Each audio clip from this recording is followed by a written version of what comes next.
the fact that the president has sort of cobbled together a new executive order on immigration, or more to the point, vetting those who are trying to come into this country, that could maybe absorb the punishing blows from eager lawyers very happy to slap it down. We're told that that order will involve, among other things, hiring 10 to 15,000 ICE agents to crack down on illegal criminals already here. To Congressman Pete Sessions, Republican of Texas, House Rules Committee Chairman, among many other things, who joins us out of Dallas. So, Congressman, what do you make of just that part of a plan that will include beefing up the ICE forces to deal with illegal criminals here? Well, the president has heard us quite plainly for years when President Obama ignored us. Criminal aliens, what they're doing in this country is a problem to all of us, not just our communities, not just with drugs, not just with their own personal behavior.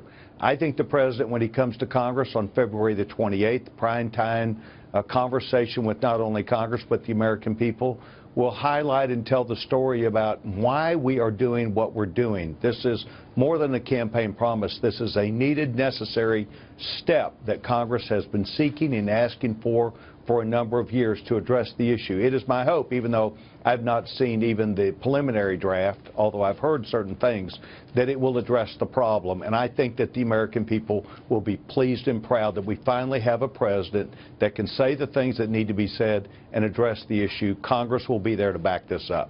I always worry about very eager judges, whether you support this type of thing or governing by executive order. I know you guys didn't flip over it when it was Barack Obama. Democrats, not surprisingly, sir, not flipping over it when it's Donald Trump. But that it could be held up to the glare of potential appeal. We're told that the president is going to really tighten up the wording on protecting those with green cards trying to get in and out of this country, as well as not necessarily targeting Syrian refugees as a group. But others have argued those moves alone might water it down to the point of making it, a lot of folks wonder why you're doing it at all. What do you think? Well, here's what I think. The basis of what I think the president should and must do is grounded within the law. And grounded within the law means that he has now a new Attorney General who is very capable of not only understanding the law, but arguing where we are and why we should be there. There are things that probably are not well stated in law, and that is where we deal with those that are coming from other countries that are of refugee status.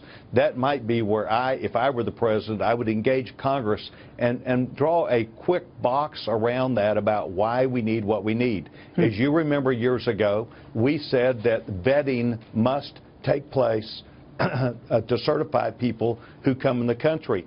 That is a good law. That is the law. And I think the president standing on the law is exactly where he should be, and then give us information about the fine lines that need to be addressed other than that. Veering like a crazy professor, if you'll indulge me, Congressman, the tax cut and where you think it stands. We're told that repeal and replace on Obamacare. You guys, that is, Republicans, aren't all on the same page. That could get pushed back a little bit. The timing isn't exact, but it's not what maybe the markets are hoping for.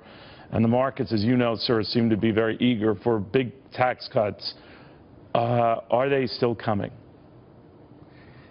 I'm back in Dallas for this week-long work back in our districts. Right. It's very clear to me a huge number of people are counting on us doing this. So let me just say this.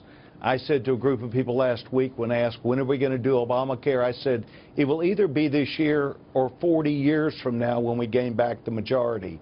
It is critical that the Republican House and the Senate and the President find a way to make Republican ideas work on health care at the same time we repeal Obamacare.